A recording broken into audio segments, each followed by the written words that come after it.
കനക കനക കനക എടാ വേമാടാ സ്റ്റേഷൻ വരെ ഒന്ന് പോണം. നമ്മുടെ തങ്കത്തിന് പോലീസ് പിടിച്ചോണ്ട് പോയിന്ന്. ആ എന്ത് കാര്യം? അവള് കുടുംബശ്രീയുടെ ജോലിക്ക് ഒരു വീട്ടിൽ പോയില്ലേ, അവിടുത്തെ തള്ളയുടെ 3 പവന്റെ മാല കാണാനില്ലാന്നോ അത് തങ്കെടുത്തു എന്ന് സംശയം ഉണ്ടെന്നോ പറഞ്ഞിട്ട് ആ വീട്ടിലെ തള്ള പറഞ്ഞു എന്നാ പറഞ്ഞത്. എല്ലാവരും പുറത്താ പണിയെടുത്തിരുന്നു. കൊണ്ടുപോയി. അവള് മാത്രം അകത്ത് എന്തോ കാര്യത്തിന് ചെന്നത് അവളെ ഉള്ളൂ എന്ന് പറഞ്ഞു. അവളെ സംശയം എന്ന് പറഞ്ഞു കൊണ്ടായി എന്ന് പറഞ്ഞു. നീ പോയി ഡ്രസ് മാറിയിട്ട് വാ, പോണ അങ്ങട് ചെല്ല്. അവൻ എന്നെ വിളിച്ചു പറഞ്ഞത് ഞങ്ങളോട് രണ്ടാളോട് എത്രയും പെട്ടെന്ന് സ്റ്റേഷനിലെത്താം. അവൻ പാർട്ടി ഓഫീസിൽ പോയി ആരെയൊക്കെ കണ്ടിട്ട് അങ്ങോട്ട് വരാന്ന് അവൻ പറഞ്ഞു. അവൻ അങ്ങോട്ട് വരാന്ന് പറഞ്ഞു. വേഗം അങ്ങട്.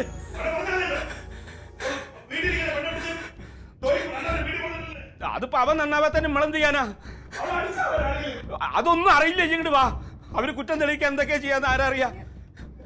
എന്റെ കുട്ടിയാണെങ്കിൽ ഒരു 10 പൈസ ആരെയും കക്കാത്തോളാം. സ്കൂളിൽ പഠിക്കുന്ന കാലത്ത് ഒരു 100ന്റെ നോട്ട് കിട്ടി പറഞ്ഞിട്ട് അത് കൊടുത്തിട്ട് അമ്മയുടെ കൊടുത്തിട്ട് അത് സ്കൂളിൽ കൊണ്ടേ കൊടുത്ത് ഏൽപ്പിച്ച് മാതിരി കാണിച്ചോളാം എന്റെ കുട്ടി. ഞങ്ങൾ പോയിട്ട് വരാം. നടക്ക്.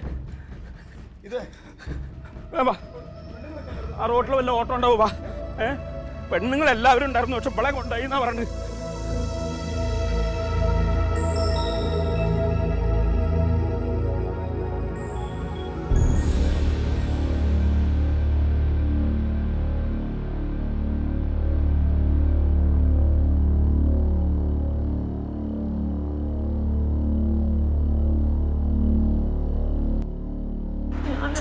നടക്കടി അങ്ങോട്ട്. എന്താ നിനക്ക് ഇത്ര ബുദ്ധിമുട്ട് നടക്കാൻ? നടക്കങ്ങോട്ട്. അല്ല, ഇതാരും പുതിയ വനിതാ പോലീസാണ്? അല്ല മാഡം, ഇവളാണ് അഗസ്റ്റിൻ പീറ്ററിന്റെ അമ്മയുടെ മാല മോഷ്ടിച്ച കള്ളി, പെരുങ്കള്ളി. അതിനല്ലേ ഞാൻ പറഞ്ഞത് പോലീസിന്റെ ഒരു ലുക്ക് ഉണ്ടെന്ന്. എന്താ പേര്? തങ്കം. സാറേ, ഞാൻ ഒരു തെറ്റും ചെയ്തിട്ടില്ല. ഇവരൊക്കെ വെറുതെ പറയണതാ. അതാ മുഖം കണ്ടാൽ തന്നെ അറിയാം. തങ്കം പോലത്തെ ആ മുഖം കണ്ടാൽ നിങ്ങൾക്ക് അറിഞ്ഞൂടെ? ഭർത്താവിന് എന്താ പണി? പോക്കറ്റടിയാ? അല്ല, പിന്നെ പാർട്ടിയിലെ പണിയാ. അതന്നെയല്ലേ ഞാൻ ചോദിച്ചത്, പോക്കറ്റടിയാണോ എന്ന്.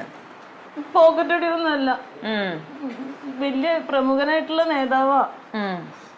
നിനക്ക് ഇതല്ലാതെ വേറെന്താ പണി? ഞാൻ ഈ തൊഴിലുറപ്പില്ലേ, തൊഴിലുറപ്പിന് പോണ്ട്. പിന്നെ ഞാൻ ചെറുതായിട്ട് തയ്ക്കും. ഈ തൈരിൽ ചെറുത് വലുത് അങ്ങനെയൊക്കെ ഉണ്ടോ? ഉണ്ടോ? അതല്ല, എനിക്കങ്ങനെ ഫാഷനിലൊന്നും തയ്ക്കാൻ അറിഞ്ഞൂടാ. ബ്ലൗസോ നൈറ്റിയോ ഒക്കെ ആരെങ്കിലും തരുമ്പോ തയ്ക്കും. യൂണിഫോം തയ്ക്കോ? അത് തയ്ക്കും. എന്റെ മോളുടെ യൂണിഫോം ഒക്കെ ഞാനാ തയ്ക്കണേ. അതല്ല ഞാൻ ചോദിച്ചത്, പോലീസ് യൂണിഫോം തയ്ക്കുമെന്ന്.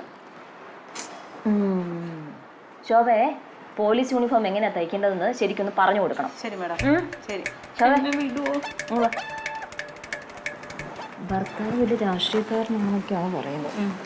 ചോദിക്കുന്ന ആ രീതിയിൽ ചോദിച്ചാൽ മതി. വെറുതെ നാളെ ഒരു ഹർത്താൽ ഉണ്ടാക്കി വെക്കരുത്. ശരി, കൊണ്ടുപോകും. സാർ, അവൾ അങ്ങനെ തെറ്റിയുന്ന ഒരാളല്ല അവള്.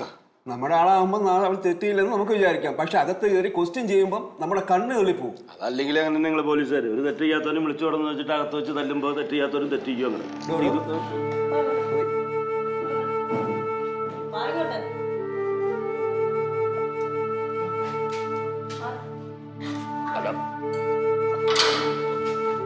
അങ്ങനെ കുട്ടീനെ അകത്തേക്കൊക്കെ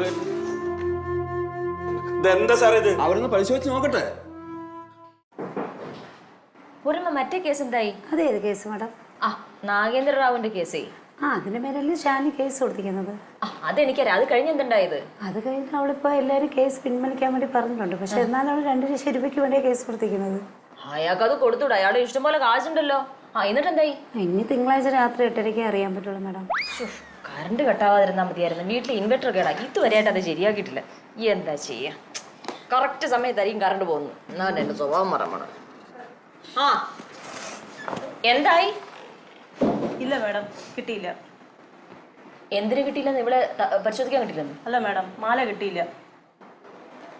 നീ തൊണ്ടി മുതലും ദൃക്സാക്ഷ്യം കണ്ടിട്ടുണ്ടോ? രണ്ടും ഞാൻ കണ്ടിട്ടില്ല. കണ്ടിട്ടുണ്ടെങ്കിൽ ഞാൻ പറയില്ല. എടി, സിനിമ കണ്ടിട്ടുണ്ടോന്നാ ചോദിച്ചത്. ഞാൻ 3-4 വർഷം മുമ്പ് കണ്ടതാ. എക്സ്റേ എടുത്ത് നോക്കിയാലോ? നോക്കാം മാഡം. കാശാര് കൊടുക്കും? അലോട്ട്മെന്റ് മുഴുവൻ കഴിഞ്ഞു. ഇനി സർക്കാരിന്റെ കാശ് വന്നിട്ട് വേണം വല്ലതും ചെയ്യാൻ. കാശ് വന്നിട്ട് മതി. ശരി, ഞങ്ങൾ പോയിക്കും. ഇങ്ങോട്ട് മാറിക്കേ. അവിടെ എൻ്റെ ആങ്ങളെ അമ്മാവനുണ്ട്. അവരവിടെ തന്നെ ഇരുന്നോളും. ഞാൻ ചോദിക്കുന്ന ചോദ്യങ്ങൾക്ക് കൃത്യമായിട്ട് സത്യസന്ധമായിട്ട് മറുപടി എന്നോട് പറയണം. മനസ്സിലായോ നിനക്ക്?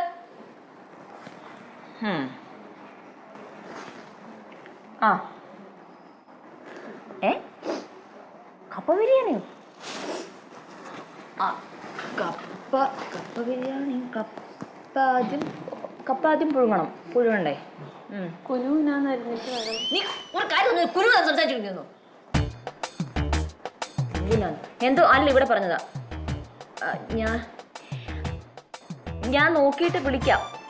ഞാൻ നോക്കട്ടെ എന്താ ചെയ്യാൻ പറ്റുന്ന ആലോചിച്ചിട്ട് ഞാൻ വിളിക്കാം. ഇപ്പൊ ഉണ്ടാക്കാനോ? ശരി, ഞാൻ വിളിക്കാം. ഞാനിപ്പോ മെസ്സേജ് ചെയ്യാം. ശരി.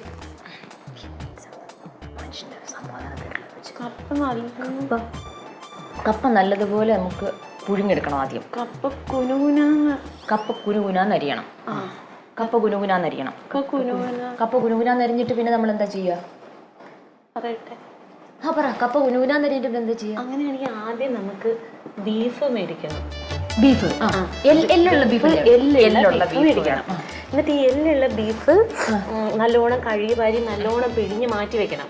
അതിനകത്തേക്ക് നല്ല അധികം ഇഞ്ചി, അധികം ഒരു 3-4 ഉണ്ട വെളുത്തുള്ളി, മസാല, ഗരം മസാല, മുളക് പൊടി, മഞ്ഞപ്പൊടി, മല്ലിപ്പൊടി, ഉപ്പ്. നിക്ക് ഒരു മിനിറ്റ്, ഞാൻ ടൈപ്പ് ചെയ്യട്ടെ. ആദ്യം നമ്മള് ബീഫ്, ബീഫിലേക്ക് എല്ലോട് കൂടിയ ബീഫ്, മുളക് പൊടി, മഞ്ഞപ്പൊടി, ഗരം മസാല, മല്ലിപ്പൊടി. പയ്യെ സ്പീഡ് കുറച്ച് പറഞ്ഞ ഞാനത് ടൈപ്പ് ചെയ്യുന്ന കാണുന്നില്ലേ? ഗരം മസാല, ഒരു 3 ഉണ്ട വെളുത്തുള്ളി, 3 ഉണ്ട വെളുത്തുള്ളി, ഒരു വലിയ കഷ്ണം ഇഞ്ചി, വലിയ കഷ്ണം നല്ലോണം ചതച്ചിട്ട് ഇത് നന്നായിട്ട് ചതച്ചിട്ട് അതിനകത്തോട്ടിട്ട് നമ്മുടെ വീട്ടില് കറിവേപ്പില ഉണ്ടാവുമല്ലോ, അതും ഒരു 3-4 ഇതെല്ലാം കൂടെ പറിച്ചങ്ങ് അതിനകത്തോട്ട് ഇട്ടേക്കണം. എന്നിട്ട് കൈ കൊണ്ട് നല്ലോണം അങ്ങ് ഞരടണം. ഇതെല്ലാം തിരുമ്മി അങ്ങ് പിടിപ്പിക്കണം ബീഫില്. ഇതെല്ലാം കൂടി കൈ കൊണ്ട് തന്നെ. കുക്കറിലല്ലേ വെക്കണേ? കുക്കറിലെ വെക്കാൻ പറ്റുള്ളൂ. ഈ ഗ്യാസിന്റെ അതാണ്. അങ്ങനെയാണെങ്കിൽ ഒട്ടും വെള്ളം ഒഴിക്കണ്ട. വെള്ളം അതിന് ഇറങ്ങി വരും. ശരി, അതിന്റെ വെള്ളം അതിന് ഇറങ്ങി വരും. വെള്ളം ഒഴിക്കണം. അങ്ങനെ അതങ്ങ് വേവിച്ച് മാറ്റി വെച്ചേ. അത് മാറ്റി വെച്ചാൽ ഇനി നമ്മള് കപ്പയിലോട്ട് എടുക്കണം. കപ്പ എടുക്കണം. കപ്പ കയ്പില്ലാത്ത കപ്പയായിരിക്കണം കേട്ടോ. അതെ, നല്ല പച്ചക്കപ്പ കിട്ടും ഞങ്ങൾക്ക്. അത് തന്നെ. അപ്പൊ കപ്പ നല്ല കുനുകുനാന്ന്. അതാ ഞാൻ ആദ്യം പറഞ്ഞത്. കപ്പ കുനുകുനാന്ന് അതായിരുന്നോ പറഞ്ഞത്? എനിക്ക് ആദ്യം മനസ്സിലായില്ലേ. ചെറുതായിട്ട് കുനുകുനാന്നരിക്കണം. നന്നായിട്ട് ചെയ്യും. അതവിടെ കഴുകി വാരി വെച്ചേക്കല്ലേ നമ്മള്. ഇനി ഒരു കലത്തിലോ പാത്രത്തിലോ എന്തെങ്കിലും വെള്ളം അങ്ങ് എടുത്ത് തിളപ്പിക്കുക. വെള്ളം എടുത്ത് തിളപ്പിക്കുക. ഉപ്പും ഒരു ലേശം മഞ്ഞപ്പൊടി. മഞ്ഞപ്പൊടി നമ്മൾ നേരത്തെ ഇട്ടിരുന്നല്ലോ. അത് ഇറച്ചിയില്. ഇത് നമുക്ക് കപ്പയ്ക്ക് വേണ്ടി മണ്ണിന്റെ അടിയിൽ ഉണ്ടാവണതല്ലേ. വിഷം എന്തെങ്കിലും ഉണ്ടെങ്കിൽ പൊക്കോട്ടെ. ശരിയാ. അതിനകത്തോട്ട് അങ്ങിട്ട് ഈ കപ്പയിട്ട് വേവിക്കുക. വെന്ത് കഴിയുമ്പോ ആ വെള്ളം അങ്ങ് ഊറ്റി കളഞ്ഞിട്ട് എന്ത് ചെയ്യണം എന്നറിയാവോ? നമ്മൾ വേവിച്ച് വെച്ചേക്കുന്ന ഇറച്ചി ഉണ്ടല്ലോ, ആ ഇറച്ചി ഇതിനകത്തോട്ട് അങ്ങ് തട്ടണം. നമ്മൾ ആദ്യം വേവിച്ച് വെച്ച ഇറച്ചി അങ്ങ് തട്ടിയിട്ട് ഒരു നല്ല തവി എടുത്തിട്ട് എന്തോ ഇരിക്കുന്നു ഇവിടെ പൊടിയായിരിക്കുന്നേ. എനിക്ക് അവിടുന്ന് പോന്നു കഴിഞ്ഞാൽ പിന്നെ ഈ കണ്ണാടി ഒന്നും നോക്കാനേ പറ്റില്ല. ഭയങ്കര സുന്ദരിയാ. എന്നിട്ട് ഇതെല്ലാം കൂടി നല്ലോണം അങ്ങോട്ട് ഇളക്കണം. ഇളക്കിയിട്ട് പറ്റുവാണെങ്കിൽ ഒരു പകുതി തേങ്ങ എടുത്ത് ചിരണ്ടി അത് വറുത്തരച്ച് അതിനകത്തോട്ടങ്ങ് ഇടണം. വറുത്തരച്ചിട്ട് അതിനകത്തിടണം. വറുത്തരച്ച് അതിനകത്തോട്ട് ചിരണ്ടി വറുത്തരച്ച് അതിലേക്ക് ചേർക്കണം. ഒരു ലേശം ഒന്ന് താളിച്ചും കൂടി ഇട്ടേക്കണം. കടുകാണോ? കുഞ്ഞുള്ളി, വത്തൽമുളകും വേപ്പലയും കടുകും കൂടി അങ്ങ് താളിച്ച് അതിനകത്തോട്ട് ഇട്ടിട്ടുണ്ടെങ്കിലുണ്ടല്ലോ, മണം കൊണ്ട് ആ പരിസരത്ത് നിൽക്കാൻ പറ്റില്ല. ലാസ്റ്റ് കടുകും കൂടെ താളിച്ചിടണം. ഇതിപ്പോ ആർക്കാ അയച്ചു കൊടുക്കണേ? ഹസ്ബൻഡിനാ. എന്ത് ചെയ്യണു? വെറുതെ എങ്ങനെ ഇരിക്കും, പിന്നെ ഏറ്റവും കാടൊക്കെ സൂക്ഷിച്ചെങ്ങനെ ഇരിക്കും. എന്റെ ഭർത്താവ് വെറുതെ ഇരിക്കാം. നമ്മളൊരുപോലെ. അയ്യോ, ഇതാരാ? അത് ഞാനാ. നോക്കിക്കോട്ടെ. എന്തുമാത്രം മുടിയാ എന്റെ അമ്മോ. ഇത് തന്നെയായിരുന്നു എനിക്കും. ആണോ? സ്കൂളിൽ പഠിക്കുമ്പോ ഇത് കണ്ട് പ്രേമിച്ച് കിട്ടിയതല്ലേ. മുടി കണ്ടിട്ടാ? എനിക്ക് നല്ല മുടിയുണ്ട്, എനിക്ക് മുടിയുണ്ട് ഇപ്പോഴും. പക്ഷെ എന്റെ മുടി പോയി. അയ്യോ, മുടിയൊക്കെ സൂക്ഷിക്കണം നമ്മൾ. എനിക്ക് നല്ല മുടി ഉണ്ടായിരുന്നേ, എന്റെ മുടി അയ്യോ ഇപ്പോഴും. അയ്യോ അയ്യോ, മോതിരം അതിൽ കുടുങ്ങി. മോതിരം കുടുങ്ങിയത് കുഴപ്പമില്ല. പതുക്കെ പതുക്കെ. ഇപ്പോഴും നല്ല ഉള്ളുണ്ടല്ലോ. ആ ഉണ്ട്. മുടി നമ്മൾ എപ്പോഴും നന്നായിട്ട് സൂക്ഷിക്കണം. കാര്യം എന്താണെന്നറിയാമോ, പെണ്ണിന്റെ അഴകെന്ന് പറയുന്നത് എന്താ? മുടിയാണ്. ഇരിക്ക തങ്കം. മുടി നന്നായിട്ട് ഇപ്പുണ്ട് പുറത്ത്. അവരവിടെ ഇരിക്കട്ടെ. നമ്മൾ മുടി സൂക്ഷിക്കുമ്പോഴുണ്ടല്ലോ, നമ്മൾ മുടി നന്നായിട്ട് എണ്ണ തേച്ച് നമ്മളിങ്ങനെ ബാക്കിൽ നന്നായിട്ട് നമ്മളിങ്ങനെ മസാജ് ചെയ്ത് കൊടുക്കണം. ഈ മസാജിന് അനുസരിച്ച് മുടി ശരിക്കും അതിന്റെ ഗ്രോത്ത് ഉണ്ടാവത്തുള്ളൂ. നിന്റെ കൈ കാണിച്ച്, നിന്റെ കൈ കാണിക്കാൻ, നിന്റെ രണ്ട് കൈ കാണിക്കാൻ. എന്റെ മാല എവിടെ? എന്റെ മാല എവിടെ? മാലയ്ക്ക് എന്റെ മാല വന്നു. ഇവിടെ ഒന്നുകൂടെ പരിശോധിക്ക. ഇവിടെ എന്റെ മാല എടുത്തു. ഞാൻ എടുത്തില്ല. ഞാനെടുത്തു. നീ ഇവിടെ വന്നിട്ട് എന്റെ മോതിരം ഊരുകാണെന്ന് ഊരിത്തരികയെന്നുള്ള വ്യാജന എന്റെ മാല നീ ഊരിക്കൊണ്ട് പോയതല്ലേ? ഇങ്ങനെ ഒരു പേര് കണ്ണി എന്റെ ജീവിതത്തെ ഞാൻ കണ്ടിട്ടില്ല. അയ്യോ ഞാൻ എടുത്തിട്ടില്ല. കാലുണ്ട്. എന്നെ കൂടെ ഒന്ന് പറയും. കൊണ്ട പരിശോധിച്ചു. സാറേ, നിങ്ങൾ എന്ത് ഉദ്ദേശത്തിലാണ് എന്റെ ഭാര്യ ഇവിടെ പിടിച്ചോണ്ടേ? ആവശ്യമില്ലാതെ ഒരു തെറ്റിദ്ധാരണ പുറത്ത് അവളെ നിങ്ങൾ ഇറക്കി വിടാൻ നോക്ക്. എസ് ഐയുടെ കണ്ടിട്ടോ? അതെ, ഇവരെന്ത് തോന്നിയാണ് കാണിക്കണേ? കളിയാ, ഞങ്ങൾ പറഞ്ഞിട്ടൊന്നും കേൾക്കുന്നില്ല. അവിടെ അവളിങ്ങനെയൊന്നും ചെയ്യില്ല. നിങ്ങൾക്കൊന്ന് പറഞ്ഞൂടെ? എവിടെ പറഞ്ഞിട്ടുണ്ട്. നോക്കട്ടെ എന്താ ചെയ്യാതെ. അവളെവിടെ? തങ്കം എവിടെ? കളിയാ ഉണ്ട് മെസ്സേജ് മുടി. എവിടെ സാറേ? ചെല്ലേ ശനിച്ചു. തീർക്കട്ട ഉറുമ്പരിക്കാൻ പറയൂ കേട്ടിട്ടുണ്ട്. ഇങ്ങനെയുള്ള മനുഷ്യന്മാരെ കള്ളി വന്നിരിക്കും. നോക്ക് എവിടെ? എന്റെ ഭാര്യയാണത്. താനല്ലേ മദ്യപിച്ച് വണ്ടി ഓടിച്ച് പടക്കം എന്നെ കൊല്ലാൻ ശ്രമിച്ചു? അതെ അതെ, താനെവിടെ? എന്റെ ഭാര്യയാണല്ലോ അത്. ആ, താനാണ് രാഷ്ട്രീയക്കാരൻ. താൻ സുവിശേഷക്കാരനല്ലേ എന്ന് പറഞ്ഞത്? സുവിശേഷമുണ്ട്, ഇടയ്ക്ക് രാഷ്ട്രീയമുണ്ട്. ആ, കൊള്ളാം.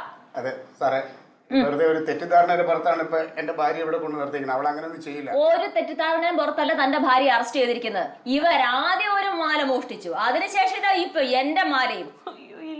നിങ്ങൾ മോഷ്ടിച്ചു. നിങ്ങൾ ആരാ പറഞ്ഞില്ലെന്ന്? അതെ സാറേ, അങ്ങനെയുള്ള ഒരാളല്ല. കുട്ടിനാളിലെ അവൾ എന്റെ കൂടെ ഇറങ്ങി വന്നതാ. എനിക്ക് നല്ലപോലെ അവളെ അറിയാം. അവൾ അങ്ങനെയൊന്നും ചെയ്യില്ല സാർ. നല്ല പോലെ അറിയാം നിങ്ങൾക്ക് നിങ്ങളുടെ ഭാര്യ. അതുപോലെ ഇപ്പൊ ഞങ്ങൾക്ക് മനസ്സിലായി നല്ല പോലെ. ഇങ്ങനത്തെ ഒരു പെരുങ്ങളെ എന്റെ ജീവിതത്തെ ഞാൻ കണ്ടിട്ടില്ല.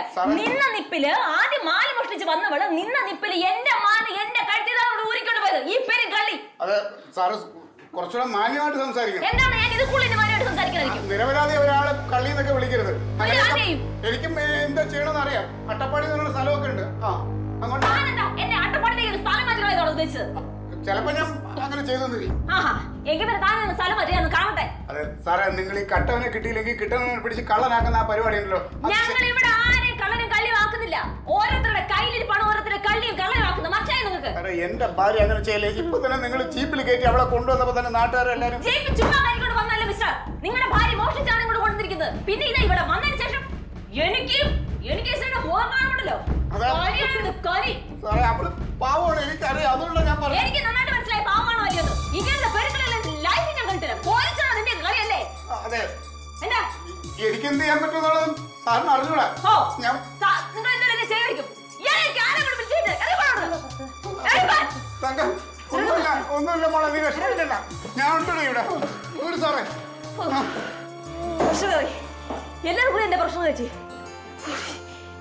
എന്റെ ഗുളിക ഇവിടെ ഒരു സാധനം നോക്കി ഒരു സ്ഥലത്ത് വെച്ച് കാണില്ല.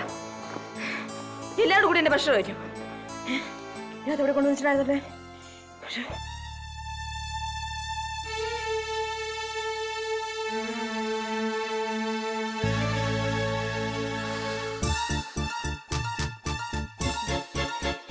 രാവിലത്തെ ധൃതിയില് മാലിടാനൊന്നും സമയം കിട്ടത്തില്ല. പിന്നെ ഇവിടെ വന്ന് പ്രത്യേകിച്ച് പണിയൊന്നുമില്ല. അപ്പൊ ഇവിടെ വന്നിട്ട് ഇടാന്ന് വിചാരിച്ച് ബാഗിനകത്തൊക്കെ ഭദ്രമായിട്ട് എടുത്ത് വെച്ചതാ.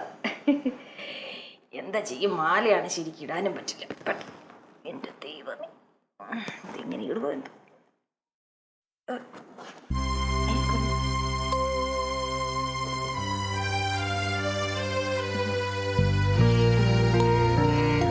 ശരിക്കിട്ടോ? ഒരു മിനിറ്റ്. ആ, കൊടുത്തു നോക്കണേ. ആ,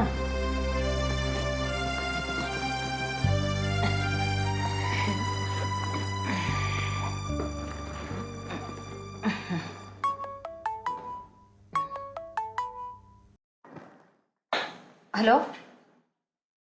ക്ലീറ്റോസിനോട് കളിച്ചാണ്ടല്ലോ ഞാൻ ഈ സ്റ്റേഷൻ മുഴുവനോട് ഇവിടെ നിന്ന് എടുത്ത് അട്ടപ്പാടിക്ക് മാറ്റും. എങ്ങനെ മിണ്ടാതിരിക്കും? എനിക്ക് മിണ്ടാതിരിക്കാൻ പറ്റില്ല. എന്റെ പാവം കൊച്ചിന് കളിയെന്ന് പറഞ്ഞിട്ട് വിളിച്ചിവിടെ കൊണ്ടിട്ടേക്കാൻ കളിയാ. കളിയെന്ന് ചുമ്മാ ഇരിക്കാൻ പറയാൻ പറ്റും? എന്റെ ഭാര്യയല്ലേ, അളിയന്റെ ഭാര്യയല്ലല്ലോ.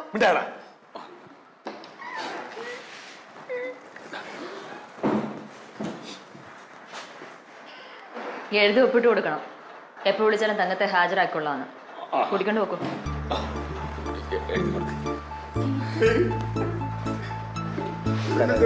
ചെയ്താ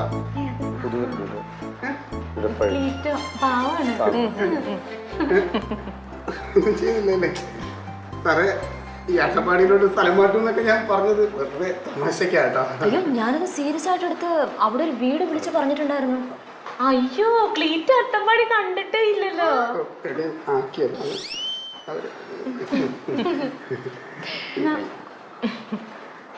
എഴുതി കൊടുത്തിട്ടുണ്ട്. ശരി. ഇറങ്ങിക്കോട്ടെ. ആ തങ്കം, താങ്ക്സ്. ഹസ്ബൻഡ് വിളിച്ചിട്ടുണ്ടായിരുന്നു. കപ്പ ബിരിയാണിയുടെ കൂട്ട് സൂപ്പർ, നല്ല അഭിപ്രായം.